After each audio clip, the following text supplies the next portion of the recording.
As a true Dominican, I really think we could make it. But as a people, we have to learn to commit. Journey ahead will never be smooth and sweet. But as an ambitious nation, we have to be upbeat. I know we have done it before, so we can do it again. All the pain we've endured, but pride we have to maintain in order to create a better world. Every living soul has to play their role. We have an opportunity to change things around, an opportunity to change things, an opportunity to make Dominica strong. We have an opportunity to change things around, an opportunity to change things, an opportunity to make Dominica strong.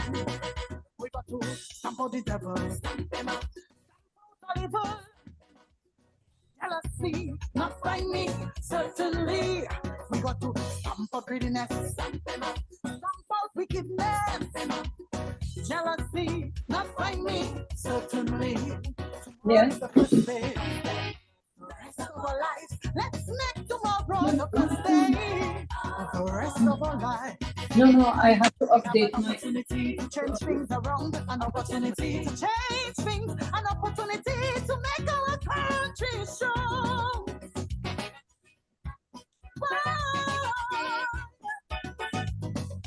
Change, change.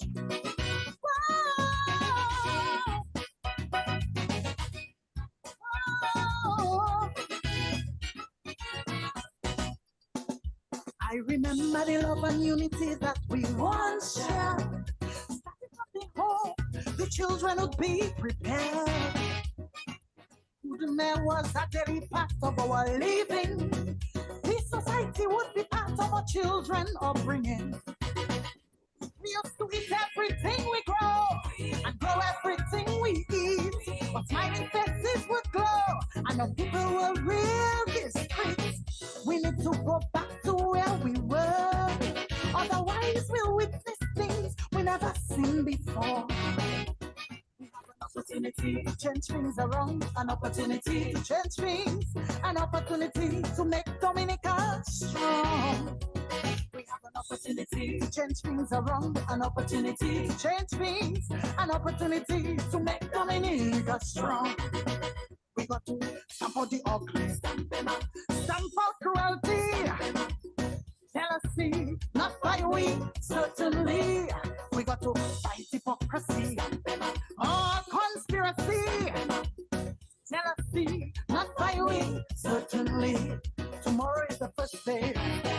The rest of our lives, let's make tomorrow the first day of the rest of our lives. We have an opportunity to change things around, an opportunity to change things, an opportunity to make our country strong.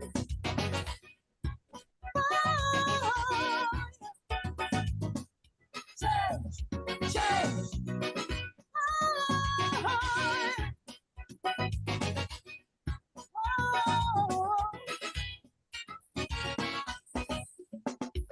Grandma used to say that laziness is a real crime. It captivates your body, then retards your mind. As a people, we have to change this old attitude and give our country all the love we really should. Instead, we sit and we criticize, where we say let's now analyze and give young people no scope in difficult times just how to cope. It's us to build them the foundation in order to build a stronger, vibrant nation. We have an opportunity to change things around, an opportunity to change things, an opportunity to make Dominica strong.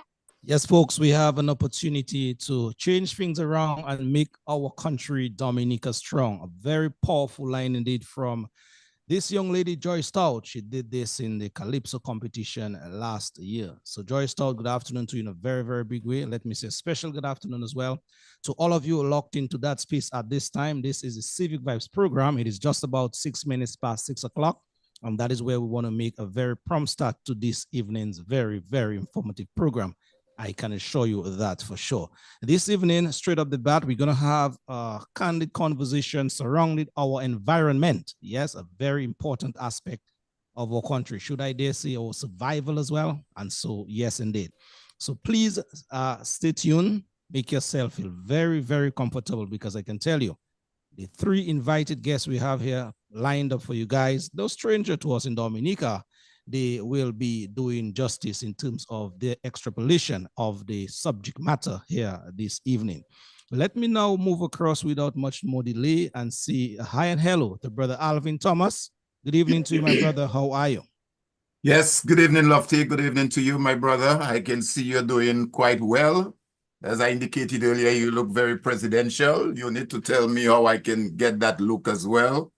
You're keeping it all for yourself, you know? Well, Civic Vibes do bring out that look. I'll Really? give you the recipe after, okay. Off air. Okay, make sure you do that. All right. But seriously, it's a pleasure to be back for yet another program this Sunday evening. And like you said, we have, I'm trying to find the right adjective or adverb to describe.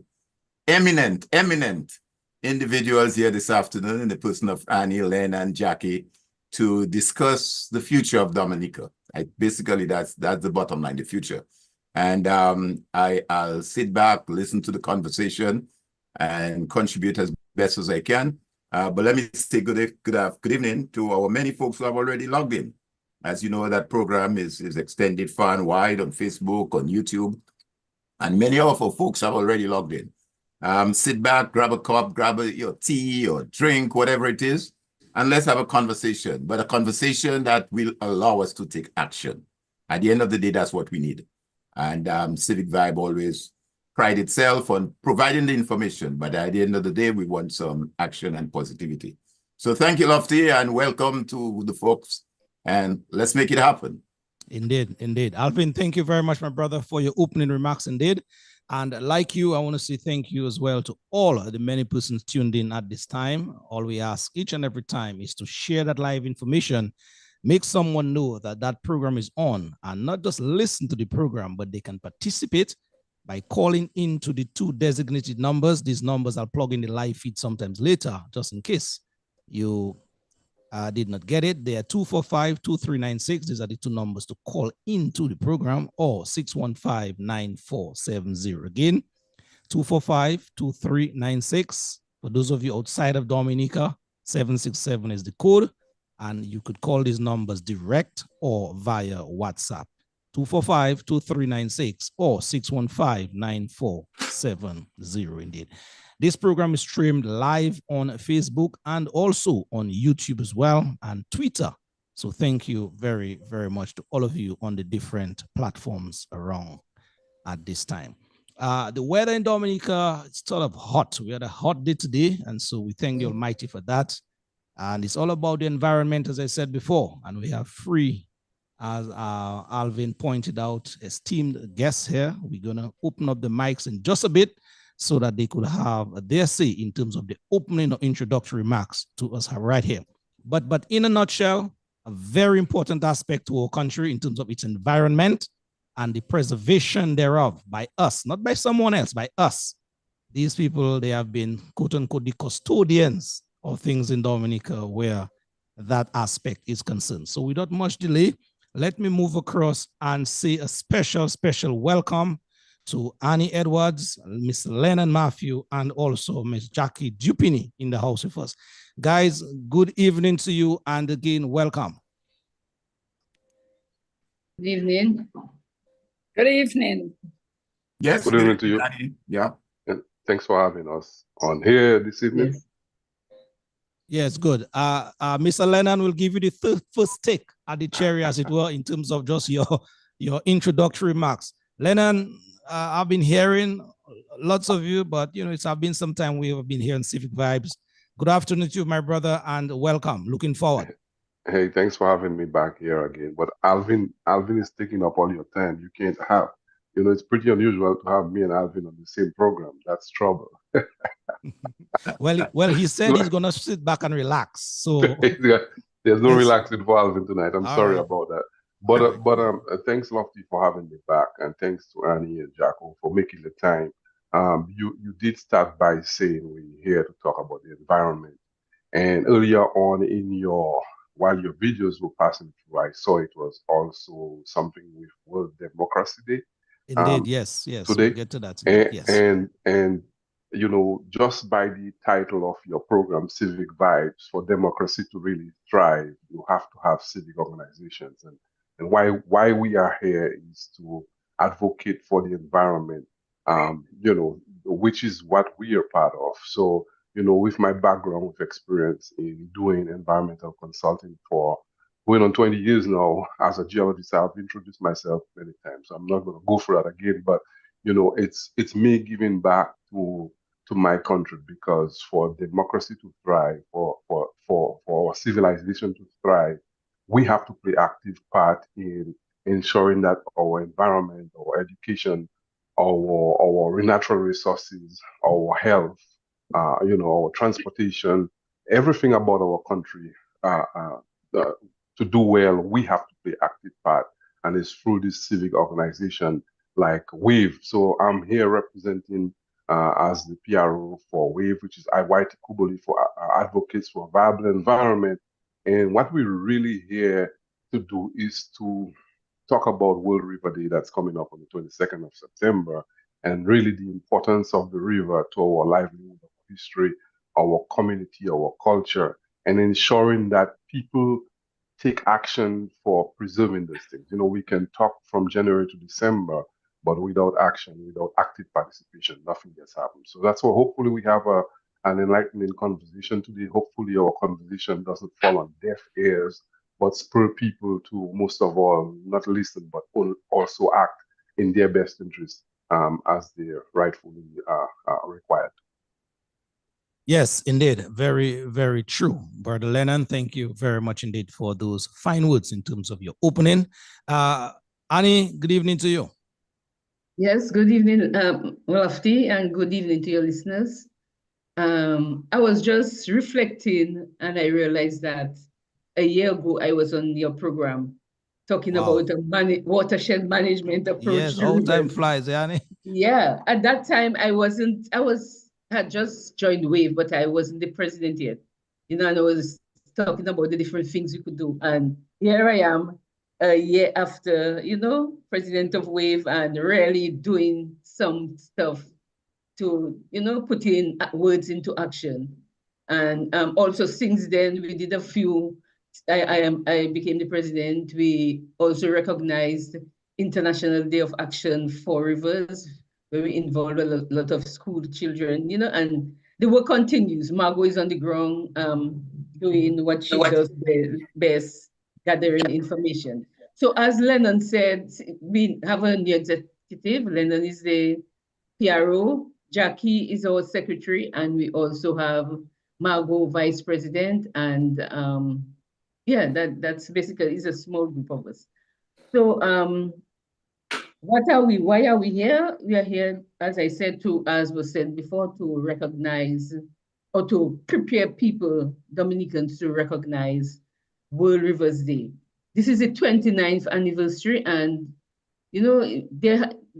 every year this has been spearheaded mainly by Father Coffee, and different groups have been organizing activities. But this year we are seeking to make it bigger. So what we did was, expand it. We realized that if action has to be taken, it has to come from everyone. It cannot be a few of us in WAVE. So we sent out letters to different business places like Dowasco Domlek, which benefit directly from it. All the local authorities, we sent out to Ministry of Education, Health, Met Office, and a host of them, and other small schools, education, we sent to schools and so on, and also the media. So we are trying to extend it. We are not too sure yet how it's going to, what the participation will be on the day, but at least it's a start, and we expect it to just keep growing. In fact, what we are going to do from now until March, we are going to continue the work, because March 22nd is the International Day of Action for rivers. That's the day. March is the date. It's the month. It's always recognized. So we think between now and that March next year, we'll just continue working. We'll try to work more with the schools because they are just opened and other community organizations. So I'm happy to be on your program again this year. And yeah, I think we should. It's a great opportunity. Thank you for having me here. All right. Yes, indeed. Thank you, Madam President, indeed. Thank you very much indeed. Looking forward as well to hearing from you in terms of your contribution on the much important topic, really, environment. Let us turn now to Madam Secretary Jackie Dupini. Good evening to you. Hi, good evening. I'm also the treasurer. Okay, thank you. Well, great thanks for always supporting these civic groups. As Lennon rightly said, we are one of the pillars of national development, and we play a great role in how our country functions. And I think civic society has been rather on the down low in Dominica, very quiet, not as active as the days when when I grew up in Dominica. You can think of the Dominica Conservation Society, which was very active in its day, and even some of like the tourism, DHTA and DAIC, they were far more active and outspoken. That seems to be sort of ebbing now, but I hope there's a resurgence. One of the main reasons why I got involved in WAVE is I have seen the degradation in my short lifetime of Eden. Dominica is supposedly the inspiration for Eden in the Bible.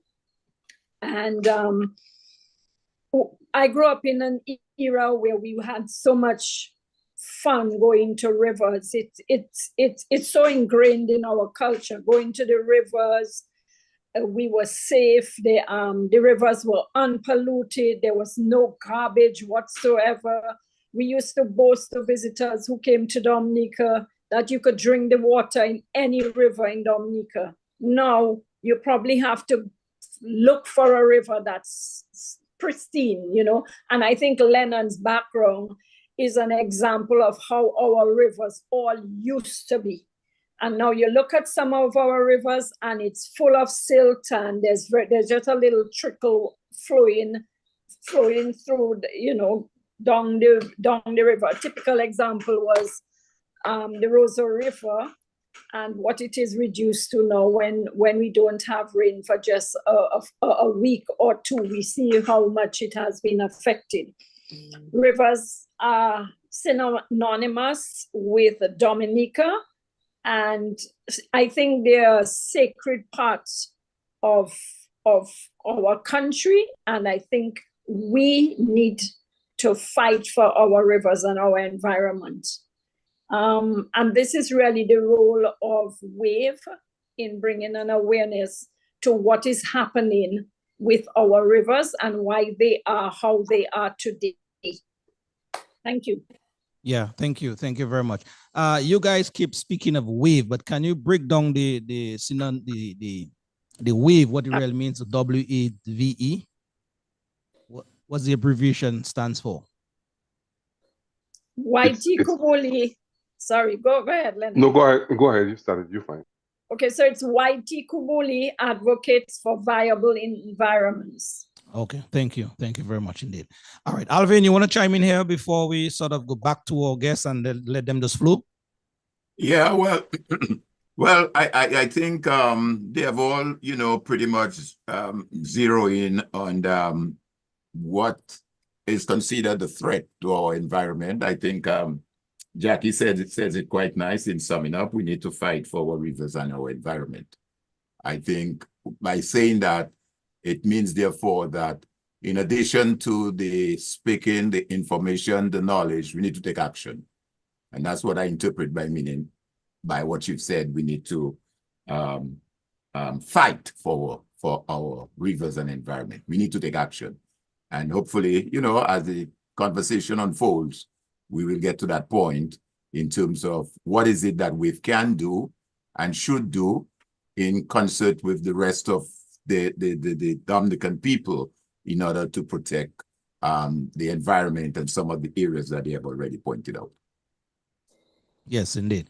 All right, again, let me just acknowledge all our folks tuning in at this time. Those of you tuning in, we are speaking to three esteemed Dominicans here, talking about the need to protect our environment in a nutshell. Special focus is on our rivers, but yes, just sit back, relax for the information to come. Guys, I know you guys have the information at your fingertips. I don't know which one of you guys would want to have the first take in terms of, you know, just nip it in the bud, as it were now.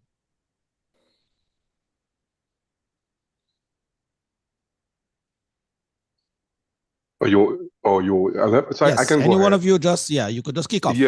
Yeah. So why we focus on rivers, Lofty?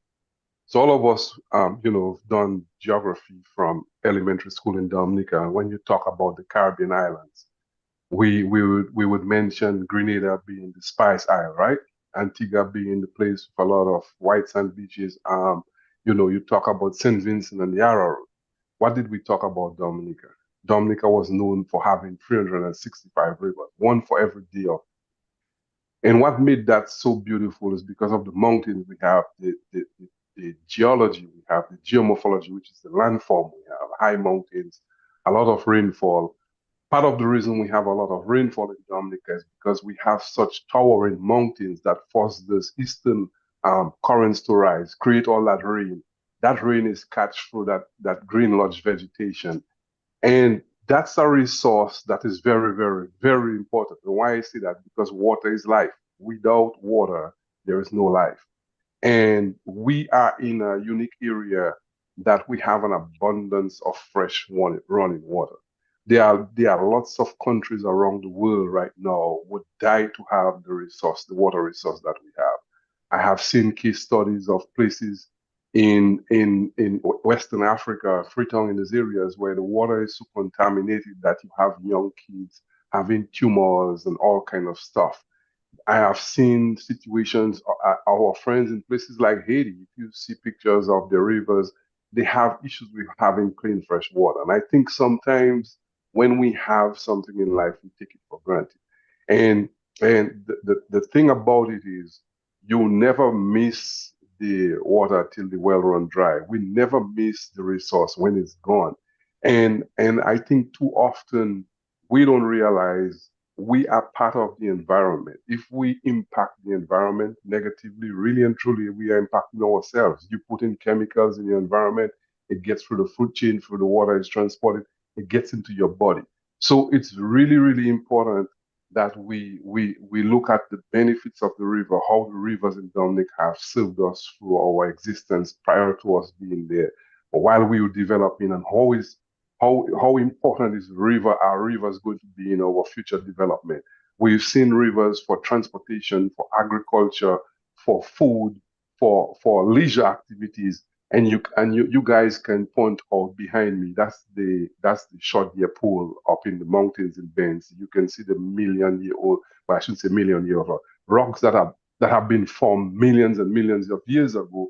And that area is targeted to be a tourism destination for the community of Benz that could provide some revenue and resources for tour guides. I went there when I came down in December. It's absolutely beautiful.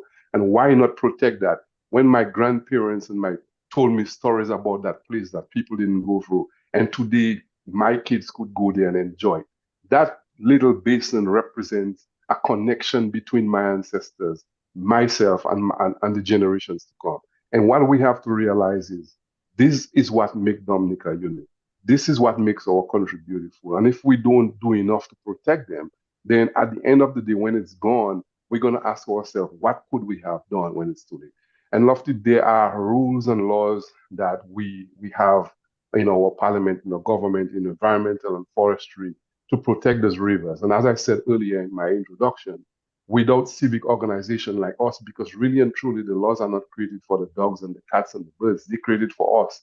And the only way that they are going to be implemented is for civic organizations like us to get an active part to advocate that the laws are implemented as they are prescribed. So, so that is why we focus on rivers. Rivers represent our water storage, our water resource. and water represents life. So I think protecting our rivers is protecting our own life. Yes, indeed. Thank you, Lennon. Any one of you guys want to jump in terms of just following up where Lennon's left off? Yes. Well, I mean, okay, go on. Sorry. Go ahead. All right. So I just wanted to go back to why we are on this program. Okay. This program is being held because the world, the United Nations, and all the countries under it have decided to recognize the September 22nd as World Rivers Day. And why is it? Some people may ask, why is that important to us? It is important to us because it's a day when, people are encouraged to celebrate rivers. A lot of times we take our rivers for granted. So, but this is a day that's set aside where we can sit back and really reflect. And that's something we in Wave want Dominicans to do. Reflect on our rivers. Where are they right now? Just reflect on the different services that our rivers provide. Some of them, Lennon mentioned some, but we also have to remember that our our hydroelectric power, which makes up about 40% or somewhere about that there, comes from rivers. And the tourism industry is dependent on the rivers. So it's really an opportunity for us to enjoy what we have, which God has blessed us with, and also to take stock of where we are. Start to think of ourselves as stewards of our environment and of our rivers. Because if we don't do it, nobody else is going to do it first. Right now we observe, that some of the persons who are doing development right now, they are not taking I would say they are not appreciating our rivers. A lot of us have been complaining about some of the things that we see happening for instance, quarrying without any regard for the river, and also people bail right up to the edge of the river. Some of these problems we'll talk about later, but it's only we as Dominicans who have to decide that we are going to take control of our rivers, and nobody else will come to Dominica and destroy them. So our whole aim right now is to start a campaign, is to start a movement. Dominica, as I mentioned last time I was on the program, Lofty, I was saying that Barbados about 60 years ago was at a point where all their beaches were being destroyed. Some of it was natural phenomenon, but a lot of people were building right on the edge of the beach, right almost in the water, and they took a decision that they're going to come together as a country and build back their beaches. So a lot of people go to Barbados right now and see these lovely beaches, but about 50, 60 years ago, that wasn't the situation. And I look at Barbados and the projects they have done to develop their beaches and think that we are at that stage right now where, once you are Dominican, you have to accept that our rivers are under threat for a number of reasons, which we will outline later. And this is the point where we can start a movement, and that movement can then influence or force the government to take adequate steps to protect the rivers. Yeah, so that is really the importance which I want to put out to people, that it's time to recognize, celebrate our rivers, become stewards, and make, be that change that we need to be. Yeah. Thank you. Yes, Jackie, you can jump in. Follow up. Yes, just Thank to you, follow Annie. up on what Leonard was saying, is that tourism is in fact our #1 economic foreign earner. Well, I don't know about, passports may be coming to that, but how sustainable will passports be in the future?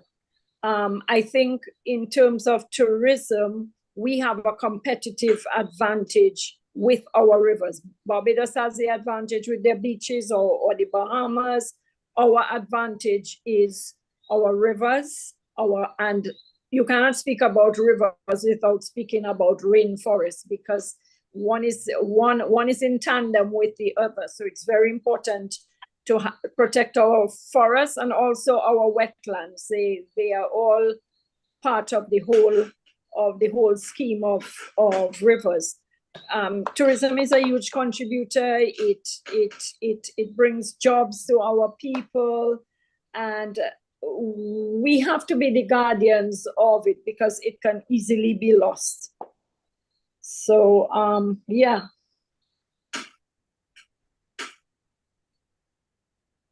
Yes, we have to be the guardians indeed. Thank you very, very much, Jackie. Someone is already writing here just a follow-up point on where Annie left off. Someone, Livers Esprit, says here, we need to have more regulations on the landowners building houses near to the rivers and distributing wastewater into our rivers and intoxicating our waters. That is what one person is writing here. As we move along, I guess you guys will sort of, explain or expound much more on situations like that is affecting our waterways in Dominica.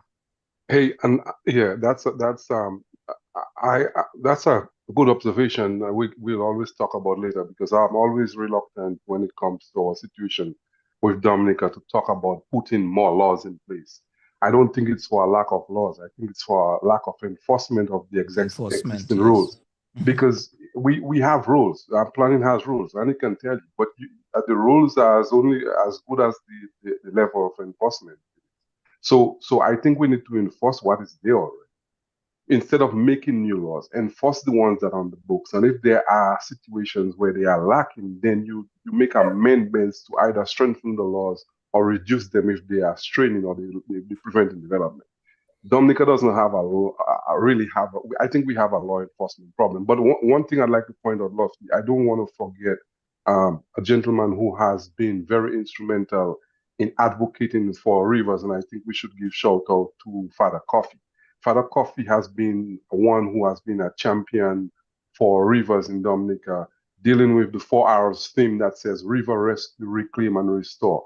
And for years, he had been advocating and championing for the celebration of these rivers. And I know Annie kind of briefly passed on it, but I just want to read something here to you. World River Day was established by the United Nations in response to a proposal by a gentleman. He was a renowned river advocate, and his name was Mark Angelo. And according to the information here, it says World River Day is annually observed for the following purpose: one, to acknowledge the role and importance of rivers and other waterways, to raise and spread awareness of the threats that could potentially endanger the waterways around the world, and to promote and improve the stewardship of all waterways for sustainable development. And that is what we're talking about in Dominica, because we have the river. We've seen over the years the importance of rivers to us. I know there is a huge TTV festival that goes on in Layu. Can you imagine if we have pollution in that place, when you have the people of Layu who has an entire economic activity that is geared around the cleanliness, the beauty of the river, the resources provide, and we contaminate and pollute it without doing anything about it. So these are some of the things we've talked about. So I really want to highlight the efforts of Father Coffee for his years of advocating for the restoration and the protection and the acknowledgement of the importance of our river in our society, or rivers in our society.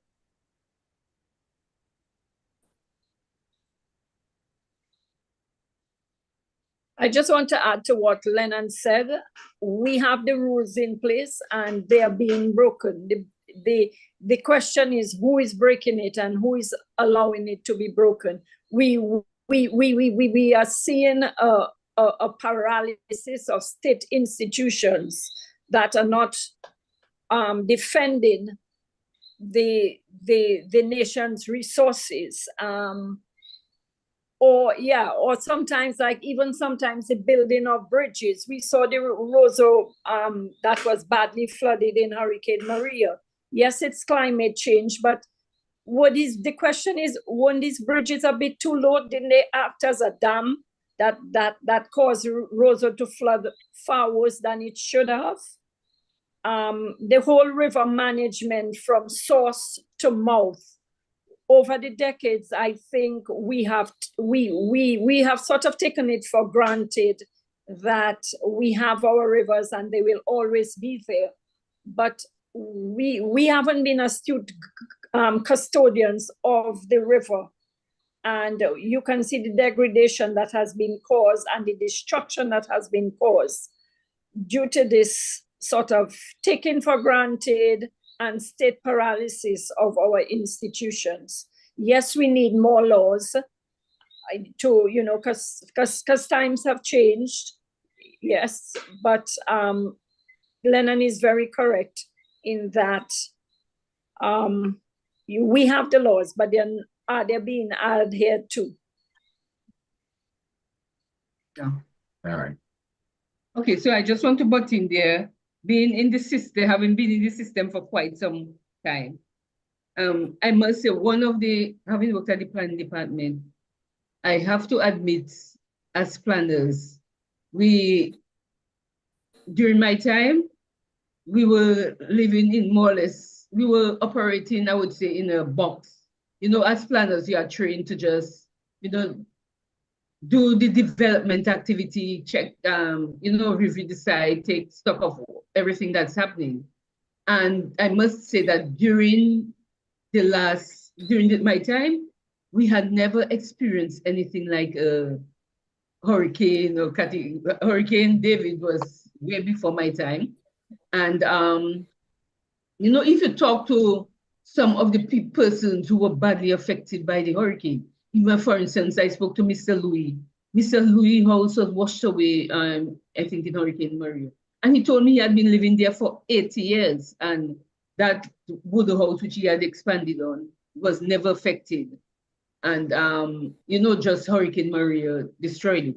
So we, while working at planning, I think we were operating in that kind of space where we took a lot for granted, not realizing that some of the rivers that we saw as trickle were actually major rivers in the past. And during that period of time, especially during the, I would say, 80s, 90s in particular, a lot of developments were approved along the river. So we have places like even down Castle Comfort, we have River Estate, Boba area, Copt Hall, Check Hall River, you know, and I could name them. A lot of these developments were actually approved developments. And at planning, the requirement would be for 50 feet was then for 50 feet setback from the river. And in a lot of cases, people even encroached on that. But it took Hurricane Maria and Tropical Storm Erica to realize that planning had to be much more serious about where it approved development. And also it had to use like scientific data. So since after Hurricane Maria, the University of Twente in the Netherlands worked with the planning department and developed databases that are now being used in reviewing applications. So some of the databases we have, for instance, that are there, that exist, estimate, for instance, modelers showing the area of land that is likely to be flooded, if it's a 50-year-old flood or a 100-year-old flood. It also shows you all the landslide scars, over about 10,000 of them that were that occurred during Hurricane Maria. And this can be then used in reviewing applications. So right now, there is more data that can assist in decision making. So that's one of the areas that I would say that the planning department contributed to a lot of the problems, but I still admit that it was, you know, through not being or lack of awareness of the situation. Oh, yeah, that is just, some may think of it as an excuse, but in reality, that is what really happened. Then another major activity which rivers face is quarrying. Now, right now, there are a number of quarries, I think about 7 of them, existing in the past, mainly along the West Coast. And now there are new quarries being opened to assist with the airport development. Now, whilst I was at planning also, there was a system in place to monitor quarries. So the cabinet of Dominica delegated, or I would say, advised or sent out a cabinet paper saying that planning together with forestry, fisheries, and environmental health should form a team and regularly monitor quarries. And that, whilst I was there for about 10 years, I did that, and others, younger ones, as they came on, started doing that. And we saw remarkable improvement in the water, especially along the West Coast, where fishermen were complaining about siltation, because what we did was go on these quarry sites and work with the quarry operators to develop management systems. So they all had to do their siltation ponds before the runoff gets to the river. Because we know that each quarry has a river, a small stream close to it. They would do their siltation ponds. There were areas where gabion baskets had to be done, planting of trees. And, you know, things got so good in the quarry industry that the quarry operators themselves would bring on environmental officers. So by the time we went to those quarries, they would be in, you know, we just had to look at what was going on. And also a major quarry I know that was very, that was in fact impacting the coast a lot was at Canefield. I remember the days when you'd see a large plume of dirt right at Rockaway, and we were able to work with that quarry, and that plume, that type of thing no longer exists. So that's why I'm so disappointed in this day and age when quarries, there are 2 new quarries that are built to support the airport development. And these people are just given like a carte blanche. One of the rivers you showed, the pictures you show is pictures of the Crapo Hall River, where quarrying is taking place in the, I don't know how, I've never been there, but some distance up, there is quarrying. And the river is all but transformed. It's silted up. You can, if you don't know there was a vibrant river there, you'd be shocked to see what's going on. And similar things have been going on at Blenheim River because of quarrying in that area. Now, you know, I'm just baffled that the same government who, you know, handed down the requirement for quarry monitoring has allowed the Chinese developers to just do quarrying without putting any management systems in place. What we are seeing there doesn't have to happen. The Chinese, you know, have they do developments in their country, and I'm pretty sure that they would not be doing development that is causing siltation of the rivers and also the coastline. So that is a major concern I see, and I'm very disappointed that steps, in spite of the fact that WAVE has been talking about it, people have been talking about silting of these 2 major rivers, nothing has been, you know, it's like nothing is being done, and the Chinese developers feel that they can basically do what they want. Okay, so I'll just stick a pin right there on that. Indeed. Alvin, I don't know if you want to monitor the live feed for us so that the comments coming through, you can get to them, you know, so that we could read them aloud from our listeners in just a bit. But Annie, thank you very much. Lennon, thank you. Jackie, for the conversation thus far. It's very, very important a topic. There's a point that I want you guys to sort of drive home and bring it home, as it were, so that the Dominican public, the ordinary man, ordinary woman, could understand the real gravity of the situation / the topic we're having this evening. For example, let us try to help the people understand in terms of their quality of life. I'm talking about survival now. Let us say water. We're talking about rivers, and also the price of electricity. The price that we pay for energy in Dominica. let us connect the environment, the rivers, whatever we're talking about with these two so that people could understand it is not just talk anymore, Lennon. It is not just talk anymore, Jackie, but for us to see some kind of meaningful impact in terms of our very survival. Because as Annie and you guys said, water is life. And not just water, but pristine, unpolluted water, I must add. So try to connect the conversation with the quality of life. Thank you.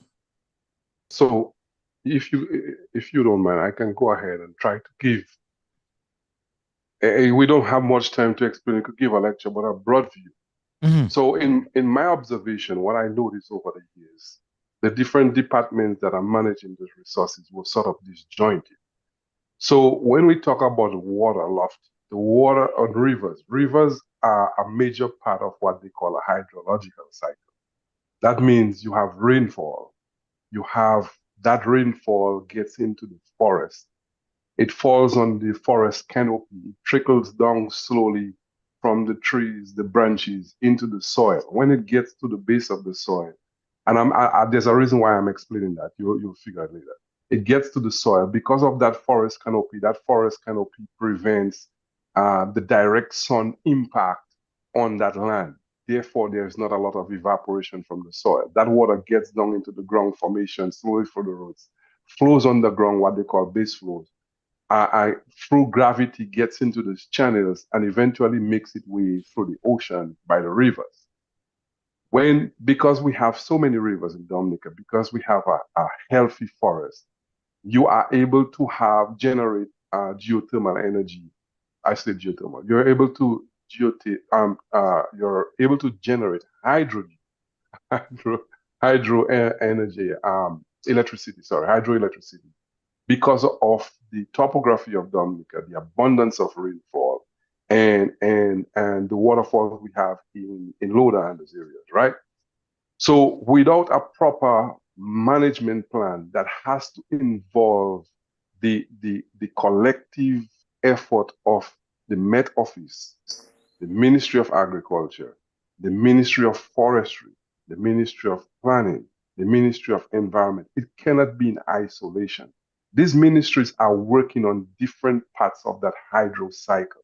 So if we don't have proper forest management, if we don't have proper agricultural practices, then we are taking out the cover on the land that causes the rivers to be what they are. If we don't have proper data collected from the Met Office as to what are the rainfalls in the mountains, what are the rainfalls in our water catchment area, what are the trends we have seen over the past 10, 15, 20 years in rain patterns, what are the trends we have seen over the last 20, 40, 50 years in our discharge volume in our rivers, what are some of the patterns we have seen?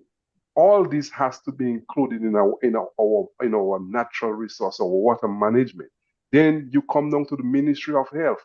What kind of solid waste waste disposal plan we have? Because people throw plastics, people throw garbage, people dispose of batteries, people dispose of chemicals. Do we take stock of what kind of dangerous chemicals that come into the country, fertilizers, pesticides, and what is the end results of this pesticide? Do we take stock of hazardous waste that come into the country? That's why the custom does it. You take stock of hazardous waste. What happens to that hazardous waste when it gets into the country, whether it's for retail, whether it's for gas station, where it is used, where it is transported, and the final part of that, where is it deposited? Is there a proper landfill in that society? Are we just disposing waste anywhere without regard to that waste dissolving into the soil and getting into a water system? You see how it all comes together, Lofty? So at the end of the day, all these different departments have to make sure that they work in unison with one another. They might be different departments, they are different branch of the hydro cycle, but at the end of the day, it's all bent about the connection of that rain that falls into the sky, makes it into the ground, and then it makes it into our pipes and our homes.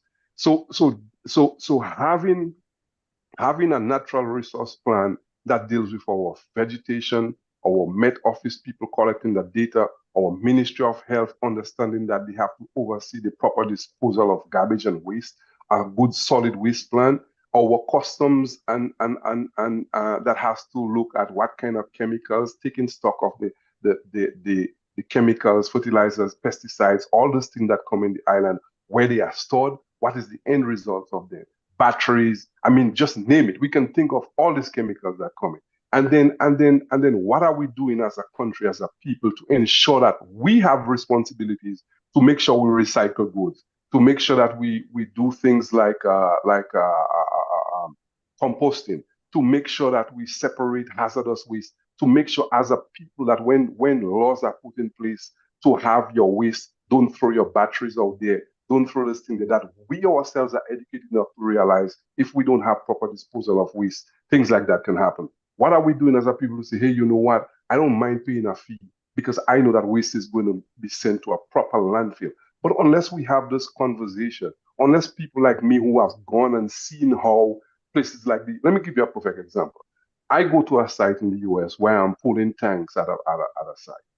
And because that site has petroleum compounds and rain falls, I have to ensure that the contractor at the site puts out silt fence, puts out sorbent pads, puts out everything to make sure that no chemical get from that site into adjoining property.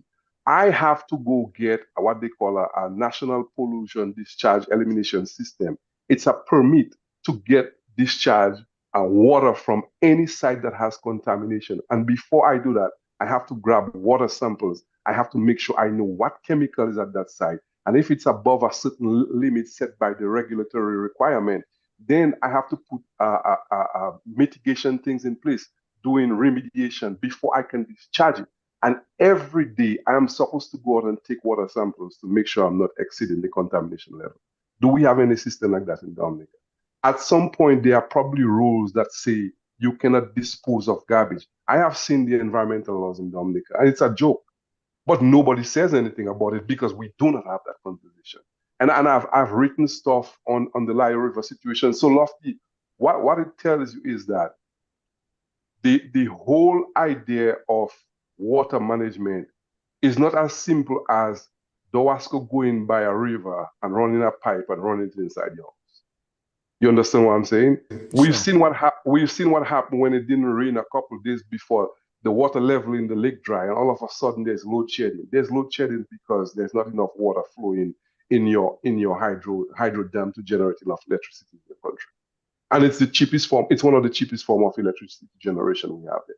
Now, because of our water resources depleting, we have to look at other resources. And guess what's going to happen? It's going to cause an increase in your electricity bill. So in addition to paying a tax on water, you're paying a high price on your electricity bill.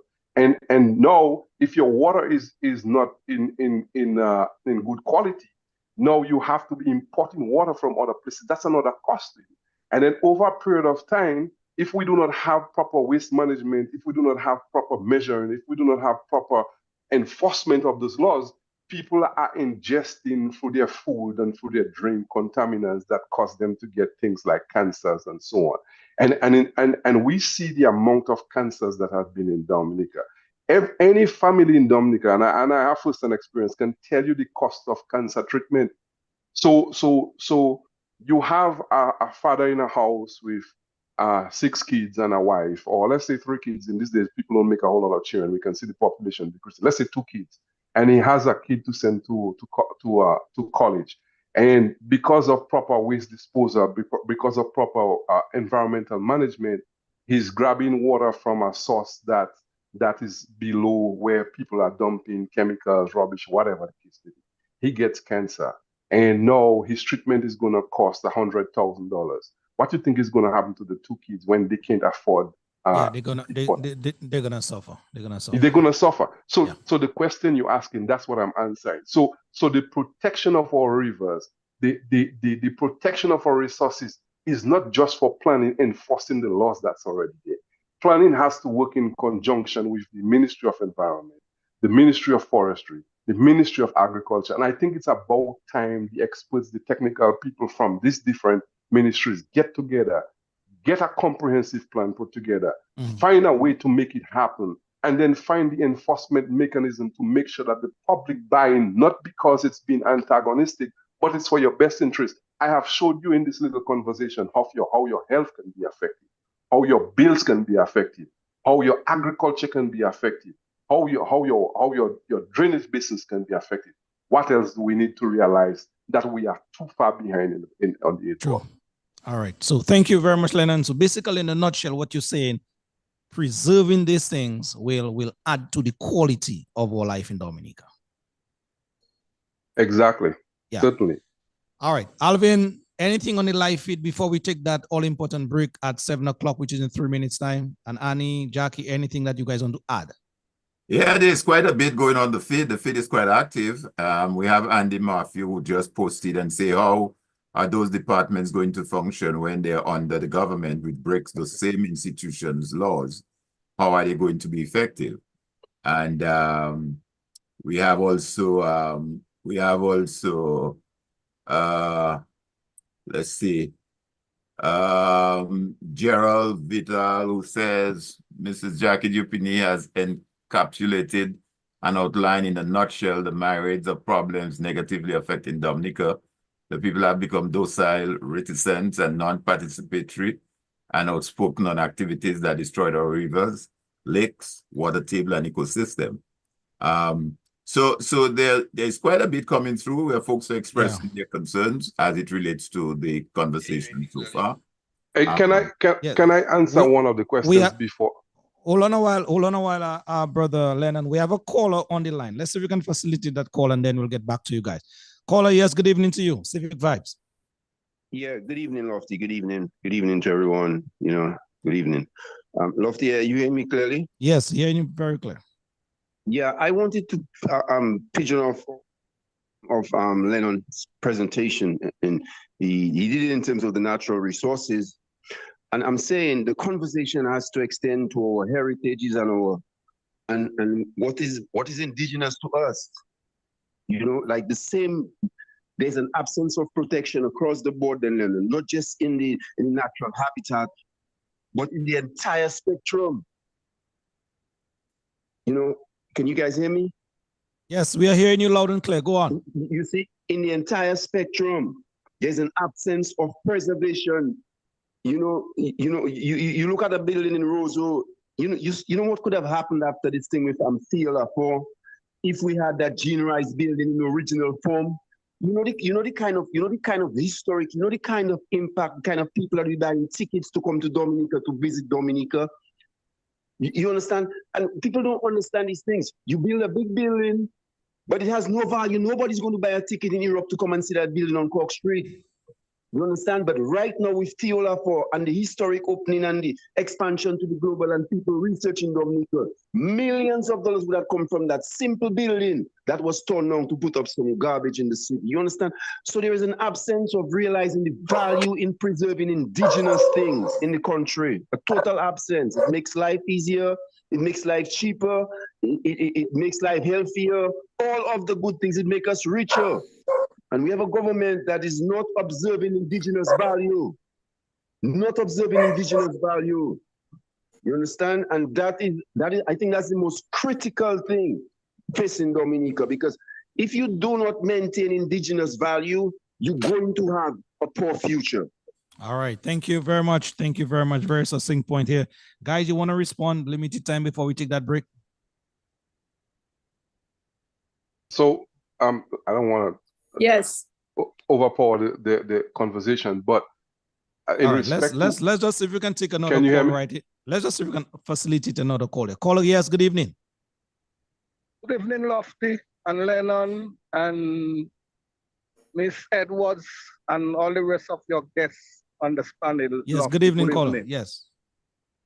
Yeah, I heard Lennon say our forest is healthy, but I would like to ask him how healthy it is, Lofty, because before we start talking about the rivers, the forests come in first. And after those hurricanes like David and Maria and Erica, we lost a lot of our forests. And I don't know how much effort or what emphasis are placed in making sure we maintain our forest with the trees, to replant the trees, because you look at Dominica, you see it green, but sometimes there's a lot of whiny that on those trees. And the trees sell because those trees, lofty, some of them over 100 years old. And I think we should be talking more or placing a little more effort on our rainforest to make sure that we have a strong and healthy rainforest so we could have good rivers. Because another thing again, Lofty, as is correctly said, those in authority, they themselves are not respecting the laws. For example, what happening in Wesley right now, where you have the runways been on 8 or 9 ravines. You know, we're destroying our own self. You know, I mean, they're not following the laws. They have no respect for nature, no respect for Dominica. And I don't know, Lofty, the people have to take it up to their hands. And let me just say, greetings to Father Coffee. I was looking at the YouTube, and I see Father Coffee says following, and there's somebody, Lofty, that's saying that the program and they would like to know how to contribute. So maybe you could address that. I think her name is Sally John. She said, good work, Sam. I will be donating to this program. How can I? So I just think I should just bring it up to your attention, because I don't know what live stream you're looking at.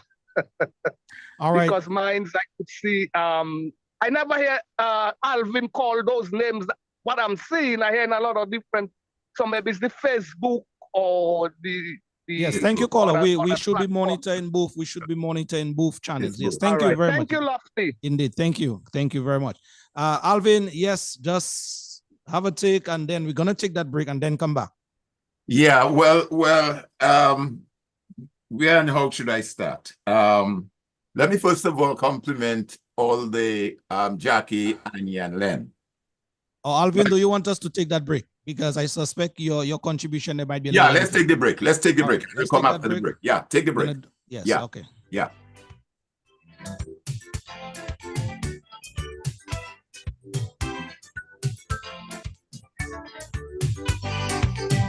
Yes, folks, we're doing this one from the Midnight Groovers called Milk and Honey. Bring back the milk and honey days, as it were.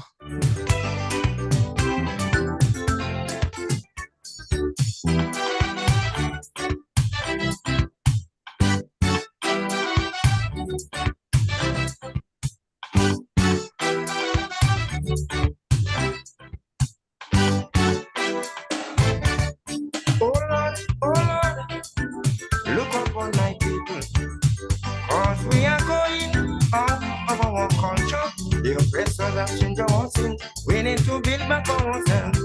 Oh, bring back the milk and honey.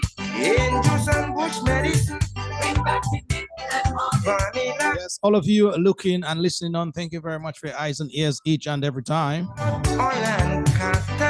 If you're here for the first time, greetings and welcome. This program is called Civic Vibes. It is aired each and every Sunday from 6 o'clock, where we discuss a number of topics.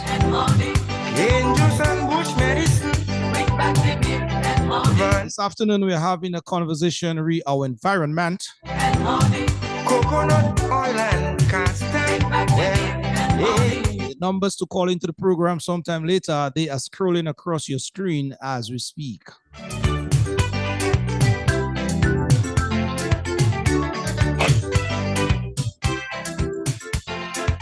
The man Athi Martin, good evening to you, my bro.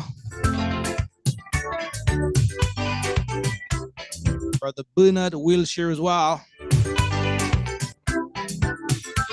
We heard of Father Coffee as well.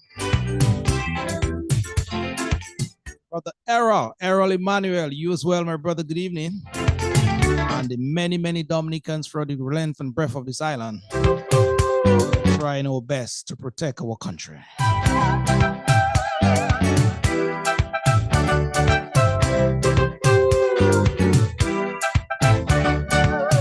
Reverend, don't sleep, don't sit down Manchester. We got one willing to go. Remember, Folks, we're having a conversation with Mrs. Annie Edwards, Jackie Jipini, and also Brother Lennon Matthew. These are our freest team guests here, right now. Lord. See, we got to bring back. Your comments, we'll be taking a look into these in just a bit. Bring back the good old days. We got to bring back milk and honey. Thank you very much, Brother Rufus. Bring back the good old days as we get back to the live panel here. Yes, folks, are you there with me still? Folks, are we all here? Yes. All right, good. Where we left off, Alvin, you're making a point, just make it and then we get, back into the groove. Let me just say though, I mean, I've heard from Jackie, Anya, and Len, and I guess all the folks on the feed are hearing what's going on, and the contribution, the two callers that called a few minutes ago. Quickly, is there a particular focus for this year World Rivers Day in terms of a theme? What is the focus? Secondly, as I said at the start of this program, the Civic Vibe provided information, the knowledge to spur action. That is the end result. If we cannot spur action, we might stay there talking for another 20, 40 years. I think Lennon put it quite right, and I heard Annie made reference to the laws. Lennon say lack of enforcement. Jackie say there are rules in place that have been broken. So each one of them agree that laws have been broken. In terms of management of the environment, as we speak, there are 10 different pieces of legislation one can say that speaks to the river and the environment. You have a Physical Planning Act, you have a Land Acquisition Act, you have a Forest Act, you have a Settled Estate Act, you have an Alien Land Holding Regulations, you have Forestry and Wildlife Act, you have a National Park and Protected Areas Act, you have a Water and Sewage Act, you have a Mining and Pumice Act, you have a Mining and Minerals Act. That's 10 different bits of legislations. So it's not for want of legislation. So my question is, and secondly, every Dominican who have eyes to see and ears to hear can walk around Roseau, walk around the country and see what's happening. So my question is, in light of all of that, and I'm reading through Wave Press Kit dated July 2023. And let me just quote the last part of that document. It says, quote, today, and they're referring specifically to the airport development. The developer, Anthony Hayden, AKA Mohammed, whatever, and has contracted the project to the Chinese company Railway 5, which is moving at a fast pace without the EIA from the planning division. They have constructed a makeshift compound and commenced with earth movement. Today, they are insisted on quarrying a huge rock cliff in Hatton Garden, Crapo Hall, destroying the river and water source of residents in an effort to continue their project. Wave has made attempts to alert and interact with Planning Division and the Ministry of Environment on several occasions concerning these violations with no success or response. We are requesting international intervention to assist us in correcting these violations, unquote. So my question here tonight for those who are listening and for my panel is, how do we now move from the stage of talking to acting and have any citizen, any organization in Dominica that we know of have taken up filing something in the courts in violation of those laws? Because government must be of laws and not of men. That's a tenet in my GCI creed. Governments must be of laws and not of men. That's one of our tenets in our GCI creed. So the question remains, at what point do we get to the point of saying, you know what, you have violated the Planning Act, you have violated the Forestry Act, and therefore we wish to take action? Until that is done, we can talk till the moon, as they say, what they say, the cow and the moon, or whatever that is, and nothing is going to happen. So So Alvin, your point basically is you wanted to know from these people here, from Wave whether any action was taken by them or any other body. Well, I know I can preempt and say, I preempt and say no action been taken. So the question is, when are we going to, and how do we engage the people to take some action? Point. All right. Any one of you guys want to respond? Annie, you want to go ahead? I can respond. I mean, I don't want to dominate this stuff, but go ahead, Lennon, and then I'll So Alvin, I'm glad you brought that up, and that's what I wanted to respond to. To answer one of your questions, you say, what is the theme that we have? The theme that we have, really and truly, you will find amusing. It says, a call to action for our rivers. I love that. That's why I didn't know, but I love that. Yeah, so it says a call to action for our rivers. And have Wave taken action? Yes, Wave has taken action. So Wave had not been just about the airport. And I'll tell you one of the first actions we take. A couple of years ago, and I was involved, a couple of years ago, this gentleman named Gadakan has had, I don't know if it's still there, but he has an asphalt plant on the Layo River. And there was some impacts on the Layo River that the Layo people were complaining there was tar and oily substances getting down to the river. The Layo community started making demonstrations. The entire cabinet went down to Layo and tried to calm these people. And I think the chief planner at the time went down there to investigate what was happening. They came out. We did write a letter. We did write a letter, and that's what people have been doing, because the first thing we're supposed to do, you try to be diplomatic, Mr. Thomas.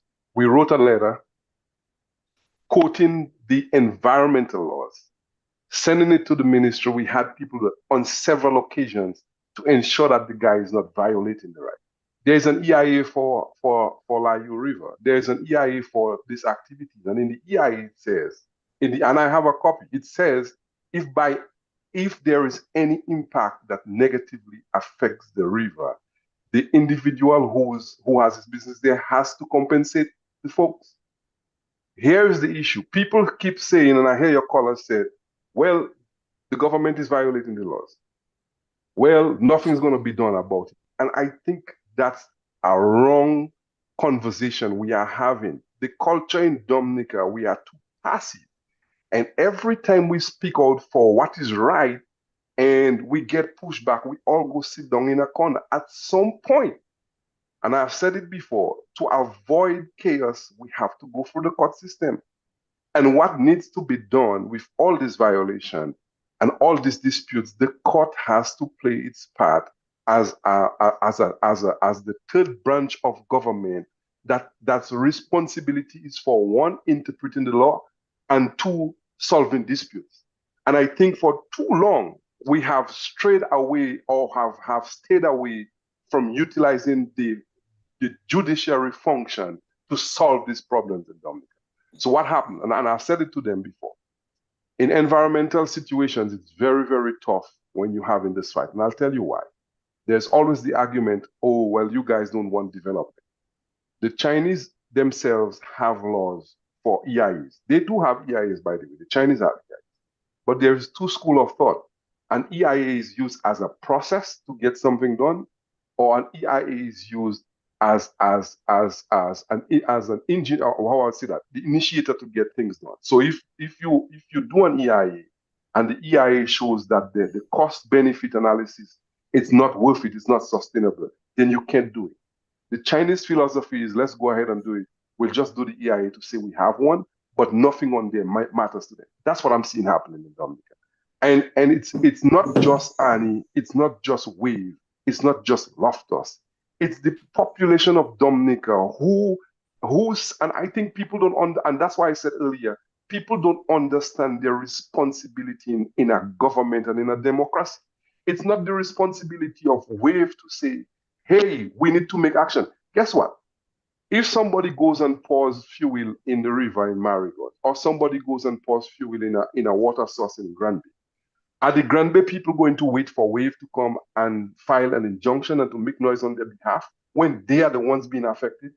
When the resources, when activities by industry or the government is not coherent with what the law says, the people have to decide. We have to put a stop to it by All right. taking these actions to court. Yeah, And that is where we have to get. Yes, Lennon, I understand you, but it would Wave be willing now to take leadership, because you talk about the people in general. Yes, I understand we the people have to take the necessary action, but with leadership, everything, you know, rise or falls on leadership. So would Wave be willing to lead in that department? That is what Wave's doing right now. The reason why we on here to call for action for the rivers.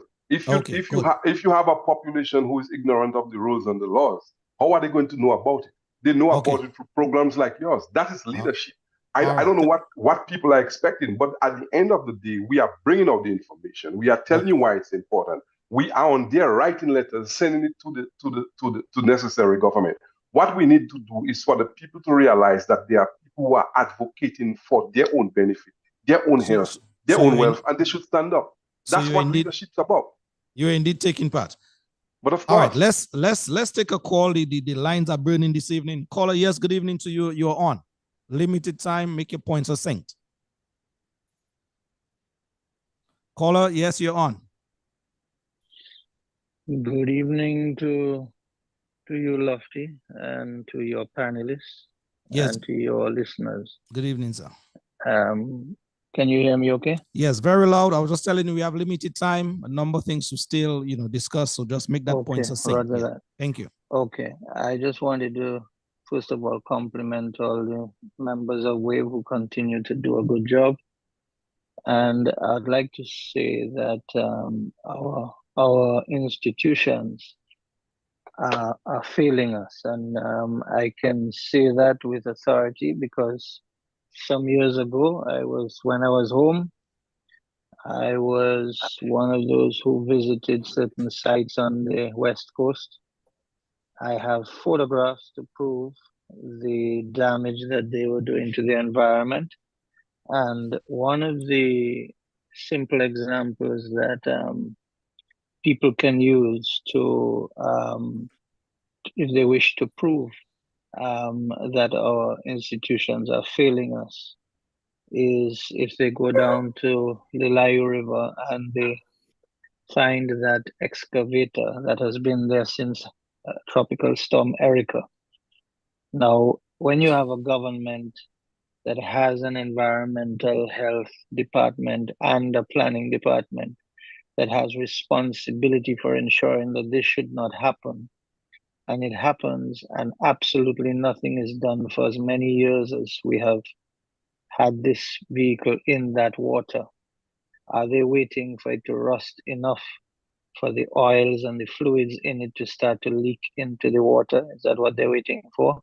And finally, I will simply say that just as the banks, the corresponding banks, some of them have left Dominica and no longer do certain transactions because of their fear of the $1 million fines that will come their way if they are found to be in violation. The violators of our laws in Dominica need to have that same fear that the institutions will come after them if they do what they have been doing and escaping with. They need to have the fear that our institutions will come after them and that they will face fines such as the banks in order for them to act. It's time for this to happen. Thank you guys for your work and continue the good work.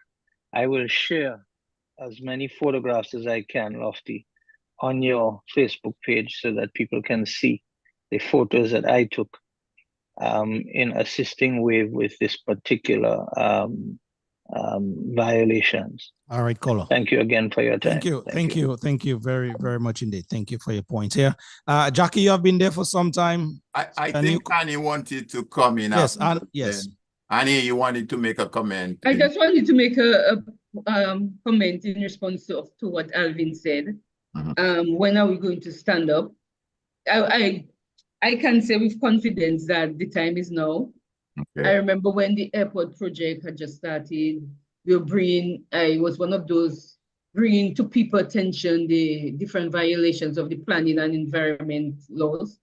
And people I was talking to people about their rights under these laws, the fact that they can force the government to meet with them. The government has never met with them. To make the EIA available, the government has never done that. Even the plans. So, but what I noticed is that recently, since that video has been circulating showing the environmental disaster that's looming at Wesley, a number of people have started to talk about the need to take action.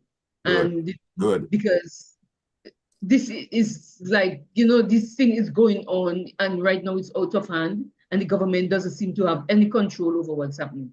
So I think in response to this, time is now. And I think that the people of not only WAVE, but the people who are directly affected all need to come together. And they're ready. You know, yeah, I get that feeling on the ground. And another thing, yeah, I find is that the theme for this, we have a local theme, but the international theme for World Rivers Day is waterways for a sustainable future. And what do we mean by sustainability? We mean that it's taking action or doing things today that will not prevent future generations from enjoying the natural environment, the environment as it is. So it's telling you don't destroy. Yes, use the environment, but do not destroy it because future generations need to enjoy it. And what I'm finding now is that a lot of the young people have been reaching out to me because of the work we have been doing in WAVE. And, you know, they want to be part of what's going on. They want to be informed of what's going on. So even the young people are waking up. And we've noticed that sometimes when we have activities, they are much more even enthusiastic than the older persons. So I think, you know, it may seem like it's a slow process, but I think the awakening to the environment is really happening because our young people, for instance, grew up knowing that there was a Cabritz National Park that should not be touched. There was and which has a law attached to it. There is a Mount Wapiton National Park World Heritage Sites, and that's, you know, it was untouchable. But now we see that activities going on there, and EIAs, there is a lack of environmental study. There may be one for the geothermal, but for the large tram, have anybody seen an EIA? So I think people are really getting worried, and the time is now, but we just have to work together. It cannot be done by WAVE alone.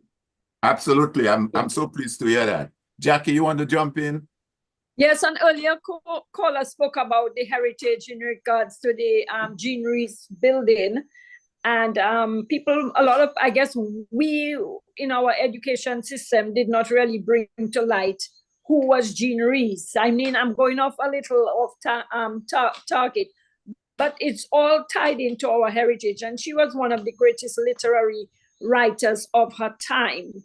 And we never tapped into that resource of Jean Rees. And I never realized how big she was until, you know, I started to do my research. Likewise, and when it's lost forever. Likewise, our rivers and our rainforest and our wetlands are our heritage. And when it's lost forever. You know, we are doing a great disservice to this country by destroying the very nature that has protected us and sustained us for hundreds of years. And you know, like Bernard was speaking about an excavator in the river. I was with Bernard. We looked at huge pits that were dug very close to the banks of the Layu River. They were the size of a room, of an average size room, and they were filled with lubricants. Where are the inspectors for that type of project, as Lennon was speaking to? Do we have any inspection going on? How can this person just run over our laws and break our laws and get away with it? You know, and what happened to those huge pits? They must be leaching into the river and harming the health of the environment and the people and the animals and everything. And why do you think we have high rates of cancer and diseases that that are probably caused by the chemicals that are endocrine disruptors that cause a whole set of, diseases in the body. So yeah, we really have to pay close attention to what is happening in Dominica, because the paradise that we know is being lost.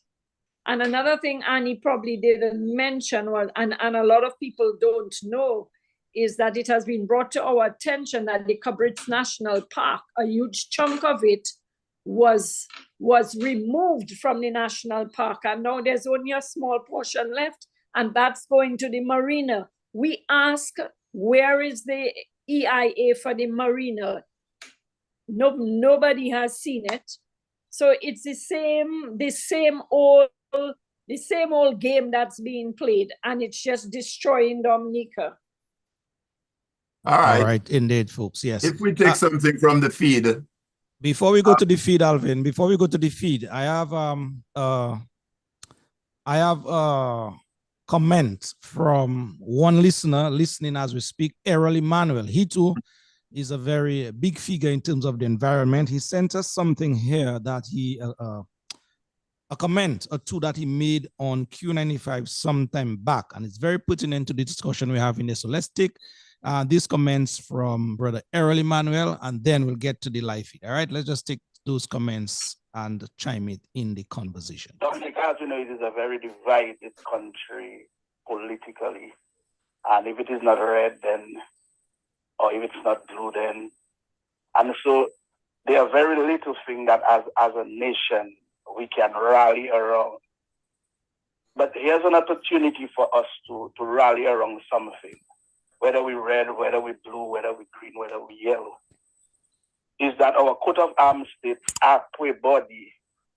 This is what our coat of arms states to the world.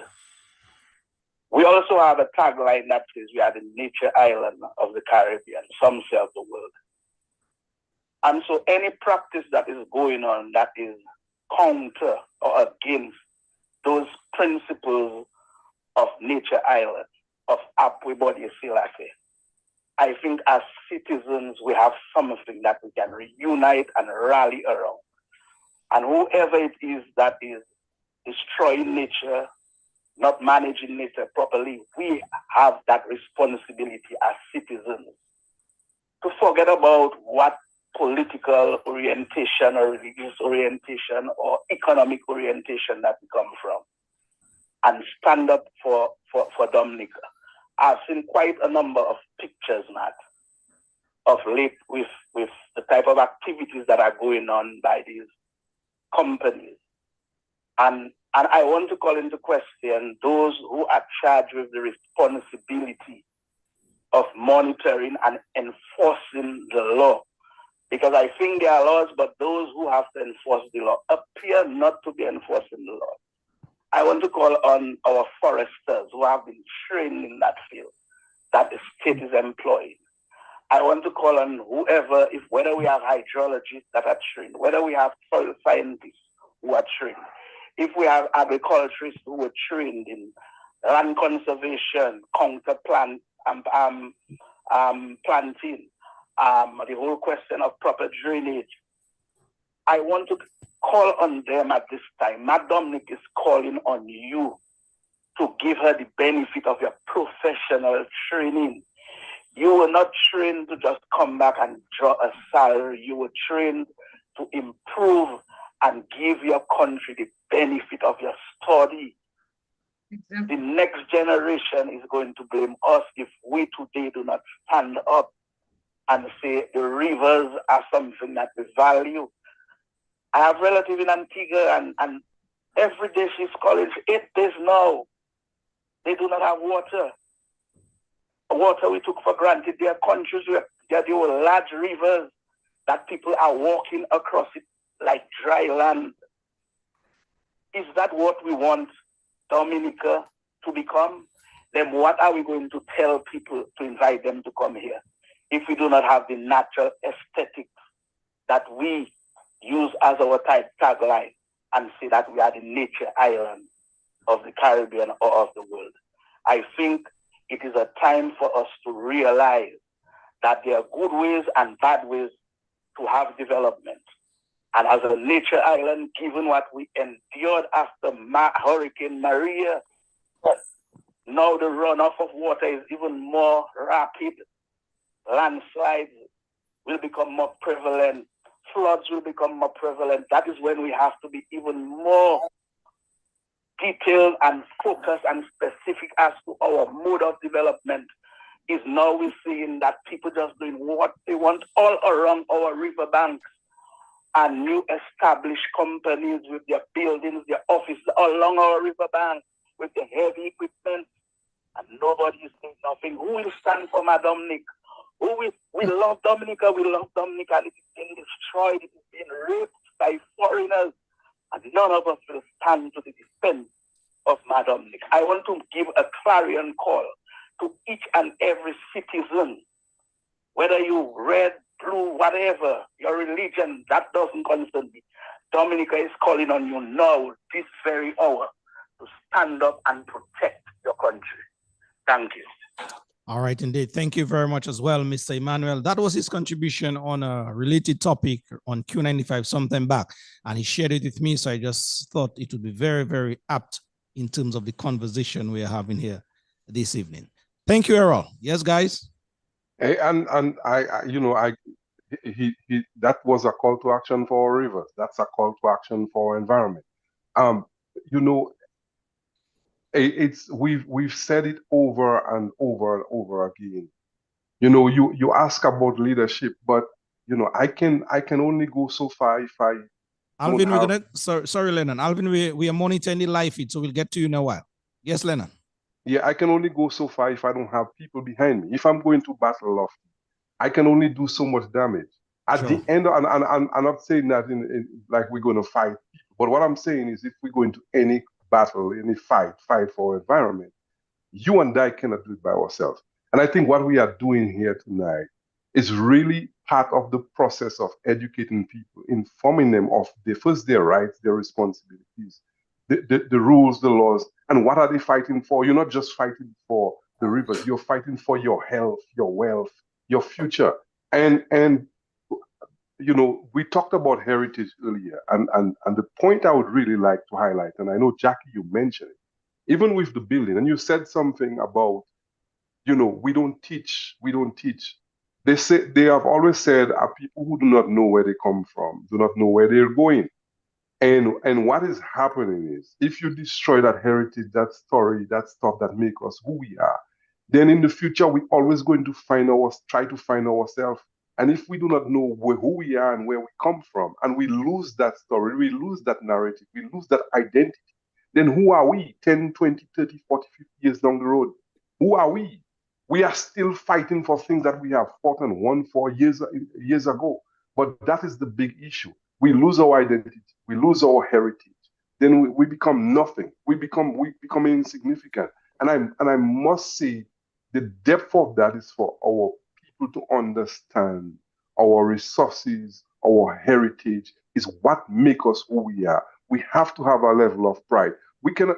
I think the biggest mistake and the biggest lie we have told ourselves is that the government is supposed to do all the work. No, if you don't put leads and you don't put oversight and you don't have civic organization and you don't take active participation, they're going to be there's going to be vagabonds, rogues, and thieves that get up in high offices, and they are concerned with nothing else but themselves. And we talk about the destruction of the Caprates National Park. To whose benefit? Are the people of Portsmouth, the people of Capuchin going to benefit from that? I'll tell you what, we saw what happened with the hotel building, and who were the ones who benefited? They built a hotel in there, and before it was complete, there were foreigners fighting in the US court for $33 million. So why are we selling our natural heritage when the people are not benefiting from that development? And that is what I cannot understand the madness of the situation. So when we talk about our resources, and I want to agree with the gentleman, Dominica is calling. I've been Lofty. You guys know I don't live in Dominica. But you have been on the ball. I left home when I was 20 years on my own determination, 21 years, to get an education to better myself, with the hope of coming back down to Dominica one day. I guess the US thought otherwise, and we all know the pool of economics, right? But I have made a vow to my kids that one day when I get old, and if Dominica goes down the rat hole, and they ask me, Daddy, what did you do? I can say I have played my part. My son was born in the US. And with all the talk about Olympics going on, I asked, he's 14 years. I said, if you have to represent a country, which country are you going to represent? I didn't ask him anything else. You know what he said to me? Dominica. You go in my little boy's room, he has flags of Dominica. He has everything that says Dominica. He's been to Dominica once in December. My kids talk about Dominica like they've been there. They came home in December, and it was a spiritual journey to see the kids land in the place that belongs to their mother and their father. And it was crazy to see how they came from the US, get to their home country, and they just fit in, and it blew my mind, Lofty. When I have my kids who've not lived there, having a passion for a country like that, and you telling me I should not fight for it, even if I'm living overseas. Yeah, what are we waiting for? Okay. Yeah, we all have to do our fighting. And just before you come in, Father Coffee name was mentioned a while ago. He has been sending me some information privately, but I chose to, have him on. So let me see if we can connect with Father Coffee to just chime in on the conversation we're having here in just a bit, and we get back to you guys. Yes, hold on 1 minute. Father Coffee, good evening to you, sir. Are you on the line? Hi.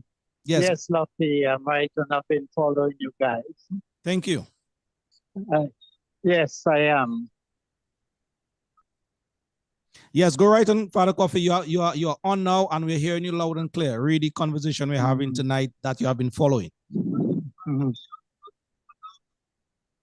Yeah, okay. I want to congratulate you guys. I've been following you from the very beginning. Very impressive program so far. Okay, your last caller, is he having feedback?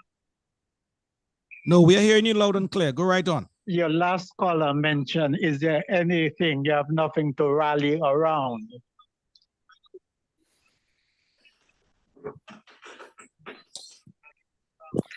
Not too long ago, I mentioned to Jackie, who is on your program, that the nature is greening our city. And she told me that this is Mimosa pigra going, and this is an invasive plant. I went to forestry, took a photo of that very same plant in the forestry parking lot. When I went upstairs, I presented that to the young lady, and she, the only officer on the floor, said that this is also an invasive plant. Okay, I did my research, and then I realized we have that same plant in all our rivers in Dominica. It has also affected our watersheds as well.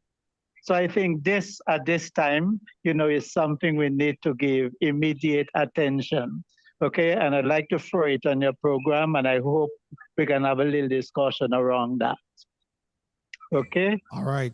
All right, indeed. Thank you very much for that point to raise here, Father Coffee. Okay, but just before we go to, I went to the mayor. Yeah. Do you have a listening device on in your background? I'm getting a feedback. Are you there? Yeah. All right. Okay, I think he dropped off the line. But Father Coffee, you can please feel free to call us back, read the second point that you're going to make. Thank you very much indeed. Yes, Annie, you were about to say something? Or Jackie? Yeah, I just wanted to add to what Father Coffee said about the Mimosa pigra. That was another thing that came into Dominica on supposedly on unsanitized earth-moving equipment. And the law of Dominica states that this equipment needs to be sanitized before coming here. And so it was brought in here by one of the big companies, supposedly. And it is all over the island, all over the island. You just follow the heavy equipment and you find Mimosa pigra. I went up to Melville Hall side today. It's all over, all on the main roads. Every community you see it growing. And what it does is that the roots let out a toxin, and in effect, it kills off the other vegetation around it. And it could be a threat to our forestry. I was told so by one of the quarantine officers. You know, and so we at WAVE, we want to bring the Mimosa pigra to the attention of our citizens. If you see it, remove it. It's family to what we call the Weze Maui in Dominica, but it's a tall shrub. It looks something like the zing zing. And if you'd want to see it, you just look on the banks of the Roseau River and it has covered it. Wow, yeah. So I was just going to ask you whether that is the same shrub that is all over on the Roseau River. All over. It's all over the country now. You just follow the heavy equipment and you will find the Mimosa pigra. And it's actually listed as in the 100 most invasive species of plants. And this is what we have in Dominica now because our laws were not adhered to. Wow. All right, Annie, Alvin, thank you. Thank you very much. Okay, so let Annie go. Let Annie go ahead. Go ahead, Annie. Yes, I just want to return to a point that Mr. Emmanuel made, you know, kind of calling on people to grab onto something, you know, also calling on past foresters, past persons who worked in parks and so forth. Now, one of the reasons why I really got into, you know, this advocacy is because I know of the benefit of advocacy when I worked at the planning department. I remember distinctly that when the time when planning started to give people permission to build along the foothills of Mount Wapito just by the roundabout. And WEF, which was led by Bernard Wiltshire, made a big deal about it. They started to run, people speak about it on the radio, on the media, and they also brought in a watershed management expert from St. Lucia to look at the watershed, study the Mount Wapito watershed, and really advise the planning department. And you know, that was done, and subsequently, the USAID funded the development of watershed management plan for Pocassi. And that management plan is actually guiding the work of the planning department. So if you notice, the first 2 buildings were built, and after that, building along that area was stopped completely. And also the watershed management plan prescribes minimum lot size, the percentage of forested areas that should be kept on the forest, and so forth. And, you know, this is just an example of how advocacy can lead to real action, which can be implemented right on the ground.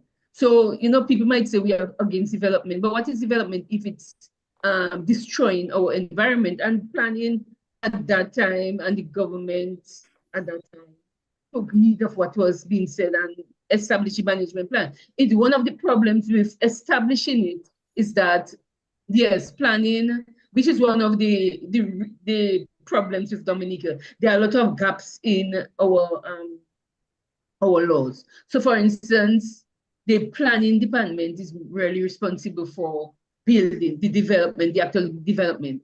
And the forestry department is responsible for forests on state lands. So you find that planning department still has a problem with controlling the deforestation aspect of it. So normally Dominicans have this attitude, once they buy a portion of land, the first thing they do is cut down all the trees. And by the time the plan reaches the planning department, the trees are already cut down.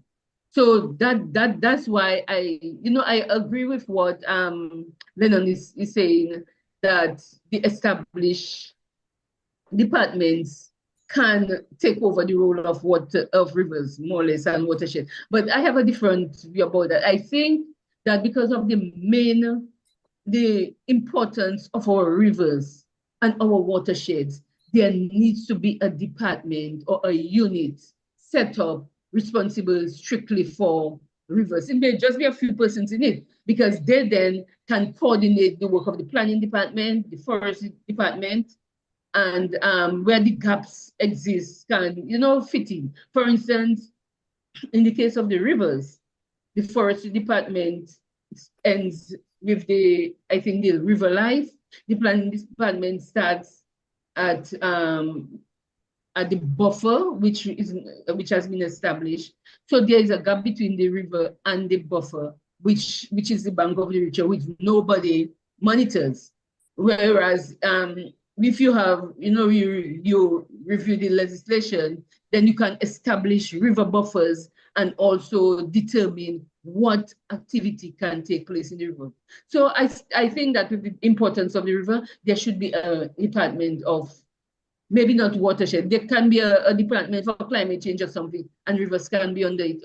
But there is definitely a need to focus on the actual river itself, monitor your rivers, what activities are taking place, where the siltation is taking place. You have one of the problems with our rivers is that, as I said, farmers, they clear the land, they still do slash and burn. That needs to be, it's private land. Agriculture is responsible for the farming activity, but who is responsible for the farmer just cutting down the tree? So yeah, it's something that at least needs to be discussed. At least we are starting the discussion. How can we move on from there? What is it, just a situation where you strengthen the existing legislation, or you set up a separate department just responsible for the rivers? And rivers are very important. And I just wanted to point out some rivers that right now are under serious threat. You have, as I said already, Hampstead River and Crapo Hall River, serious siltation taking place. Also London, from the